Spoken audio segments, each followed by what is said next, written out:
Punto sa lungsod ng Marikina. CMS Gumangin Kasama pa? Eksplosibo. Ang hapunan na nagtagal ng ilang minuto, dito na nagwakas sa kanto ng Governor de Rosa sa bungad ng Greenville sa Motor ni Franz, oh. Marikina City. Nagdakip ng Marikina Police Si ang Franz, lalaki oh. sa kanilang motorsiklong kanilang ginagat. Oo. Habulan, kumantong sa banggaan. Pumalo ang ulo ni P.O. Reynaldo Candelaria sa windshield ng dala niyang mobil. Matapos itong bumangpas sa poste ng ilaw. Habang lalaking kanilang inaresto, nagsamo ng galo sa braso. Matapos na sumemblang dahil sa bilis Motor nga niya, oh. ng kanyang motorsiklo. Nagsimula ang police Motor si chase Franz, oh. sa Concepcion 1. Inarang ang may dala ng motorsiklo na si Francis Tobono.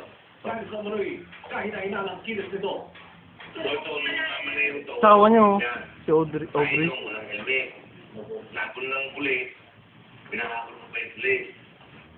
Medyo nakaabot po kasi nila po, sir eh. Tapos, pasensya na po kayo dahil Nakainom pa.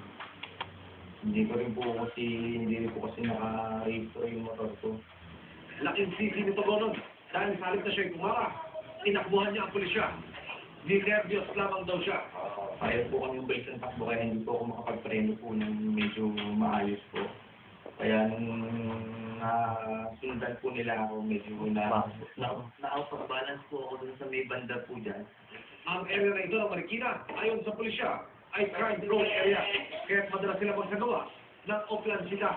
Panawagan nila sa mga motorista, makipagtulungan upang Buntis pa naman yan. mabawasan. Ang ganito kasi yung gabi na talagang chinecheck namin lalo na to ay nakainom nga. Hindi pala kayo nakahabol. Binanggaan niyo yung poste. Sabi ko na nga ba, hindi nakarehistro mo ito ng Franz. Sabi lang siya, nag-resist siguro. Disobey sa Kaya ito na nangyari. Sa iyo. Gat 4. Nagpatuloy kanina ang pagkinig na